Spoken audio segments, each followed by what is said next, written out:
तीन जादुई फौजी। बॉर्डर के पास एक गांव था। गांव से 2 किलोमीटर दूर एक बहुत बड़ा घना जंगल था जहां पर बॉर्डर था। उस जंगल की रक्षा के लिए बॉर्डर पर 3 फौजियों को तैनात किया गया था। वो जंगल हजारों साल पुराना था। उस जंगल में बहुत ही खूंखार जानवर रहते थे। गांव वालों का मानना था कि जंगल की रक्षा स्वयं जंगल देवता करते हैं। वो तीनों फौजी दिन रात ड्यूटी करके बॉर्डर और जंगल की रक्षा करते थे। जंगल बहुत घना था, इसलिए हमेशा आतंकवादियों का खतरा बना रहता था। 3 फौजियों को बॉर्डर पर अलग अलग जगह तैनात किया गया था। वो तीनों पिछले 10 सालों से यहाँ पर ड्यूटी कर रहे थे। तीनों फौजियों की देशभक्ति और जंगल की रक्षा देखकर वन देवता बहुत प्रसन्न हो जाते हैं और एक दिन वन देवता अपनी वन देवी से कहते हैं, देवी, ये तीनों फौजी पिछले 10 सालों से हमारे जंगल की रक्षा कर रहे हैं। मैं इनकी कर्तव्य निष्ठा देखकर बहुत प्रसन्न हूँ और उन्हें कुछ वरदान देना चाहता हूँ। तब वन देवी कहती हैं, हे नाथ, आप बिल्कुल सही कह रहे हैं। तीनों फौजियों को वरदान जरूर मिलना चाहिए। वन देवता कहते हैं, तो फिर ठीक है देवी, मैं आज ही उन तीनों फौजियों से उनकी इच्छा पूछता हूँ और उन्हें इच्छा अनुसार वरदान देता हूँ। इतना कहकर वन देवता वहाँ से गायब हो जाते हैं और पहले वाले फौजी के पास पहुँच जाते हैं। वो पहला फौजी अचानक से वन देवता को देखकर आश्चर्यचकित हो जाता है और कोई जादुई भूत समझकर अपनी बंदूक से वन देवता को गोली मार देता है। लेकिन उसकी गोली से वन देवता को कुछ नहीं होता और वन देवता कहते हैं, रुको फौजी, मैं वन देवता हूँ। फौजी डरते हुए कहता है, प्रणाम देवता, मैंने आपको पहचाना नहीं, मुझे माफ कर दीजिए। तब वन देवता कहते हैं, कोई बात नहीं फौजी, तुम पिछले 10 सालों से लगातार इस जंगल की रक्षा कर रहे हो। मैं तुम्हारी कर्तव्य निष्ठा से बहुत प्रसन्न हूँ और तुम्हें एक वरदान देना चाहता हूँ। इतना सुनकर वो फौजी बहुत प्रसन्न होता है, लेकिन फिर वो सोच में पड़ जाता है कि वन देवता से क्या वरदान मांगूं। मुझे सोना चांदी मांगना चाहिए, लेकिन भला मैं सोना चांदी का करूँगा क्या? वैसे भी मेरी उम्र रिटायरमेंट होने को है। तब वन देवता कहते हैं, क्या सोच रहे हो फौजी? तुम जो भी वरदान मांगोगे मैं तुम्हारी इच्छा अवश्य पूरी करूँगा। तब वो फौजी कहता है, वन देवता, मैं सोच रहा हूँ क्या वरदान मांगू।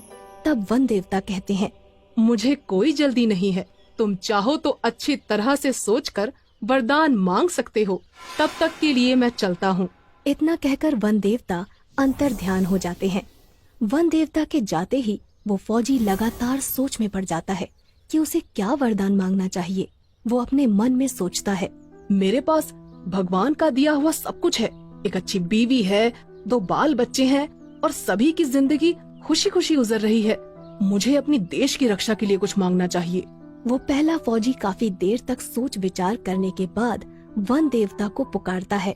वन देवता तुरंत वहाँ प्रकट हो जाते हैं। बोलो फौजी, तुम्हें क्या वरदान चाहिए?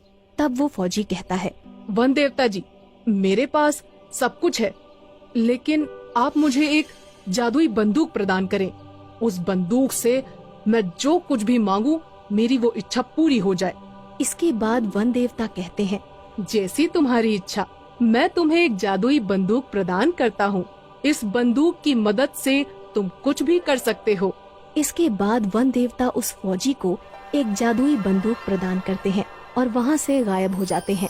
वन देवता के जाते ही वो पहला फौजी कहता है, मुझे इस जादुई बंदूक का टेस्ट करना चाहिए। मुझे बहुत तेज भूख लगी है, मुझे शाही खाना चाहिए। और इतना कहते ही उस फौजी के सामने बहुत सारा शाही खाना प्रकट हो जाता है। वो फौजी खाना खाने लगता है। इसके बाद वन देवता दूसरे फौजी के पास पहुंचते हैं। दूसरा फौजी उस समय जंगल के पास मौजूद एक तालाब में नहा रहा था। वन देवता को देखते ही वो फौजी थोड़ा घबरा जाता है और कहता है, अरे तुम कौन हो? तब वन देवता कहते हैं, घबराओ मत फौजी, मैं वन देवता हूँ। तुम पिछले 10 सालों से मेरे जंगल की देखभाल कर रहे हो। मैं तुम्हारी कर्तव्य निष्ठा से बहुत प्रसन्न हुआ हूँ और तुम्हें एक वरदान देना चाहता हूँ।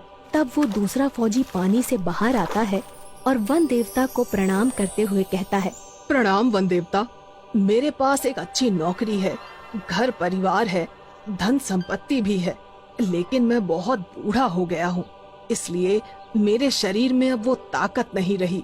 तब वन देवता कहते हैं, तुम हमसे क्या चाहते हो फौजी? साफ साफ बताओ। तब वो दूसरा फौजी कहता है, वन देवता, आप मुझे एक जादुई छड़ी प्रदान करें जिससे मेरी हर इच्छा पूरी हो। वन देवता अपने जादू से एक जादुई छड़ी उस फौजी को दे देते हैं और वहाँ से गायब हो जाते हैं। जादुई छड़ी पाकर दूसरा फौजी बहुत खुश होता है और जादुई छड़ी से कहता है, हे जादुई छड़ी, मुझे फिर से जवान कर दो। और इतना कहते ही वो जादुई छड़ी उस फौजी को फिर से जवान और ताकतवर बना देती है। अपने ताकतवर शरीर को देखकर वो फौजी सब कुछ भूल जाता है और अहंकार में आकर जादुई छड़ी से कहता है, जादुई छड़ी, मेरे चारों तरफ बहुत सारे आतंकवादियों को खड़ा कर दो ताकि मैं सबको मार सकूं। इतना कहते ही उस फौजी के चारों तरफ बहुत सारे आतंकवादी प्रकट हो जाते हैं। फौजी अपनी बंदूक से एक आतंकवादी को गोली मार देता है, लेकिन इससे पहले कि वो फौजी सारे आतंकवादियों को गोली मारता, सभी आतंकवादी मिलकर उस फौजी पर गोलियां चलाने लगते हैं और उस फौजी की मौत हो जाती है। इसके बाद वन देवता तीसरे फौजी के पास पहुंच जाते हैं। इस समय तीसरा फौजी सो रहा था क्योंकि वो रात भर बॉर्डर पर ड्यूटी करता था।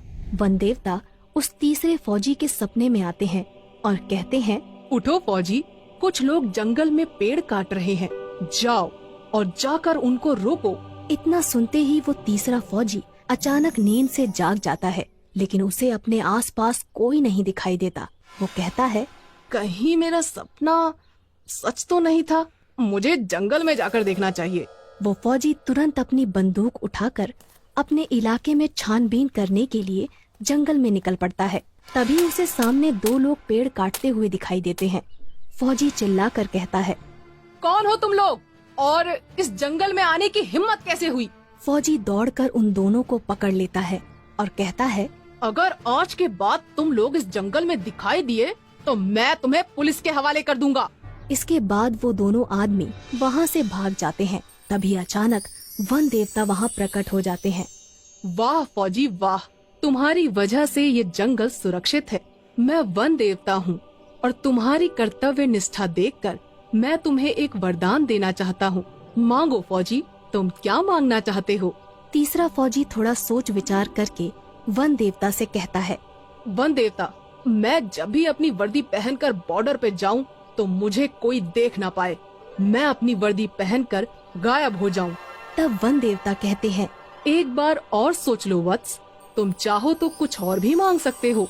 वो तीसरा फौजी थोड़ा अड़ियल था। वो वन देवता से यही वरदान देने को कहता है। वन देवता उसे वरदान देकर वहाँ से चले जाते हैं। अब वो फौजी जैसे ही अपनी वर्दी पहनता था, वो किसी को दिखाई नहीं देता था।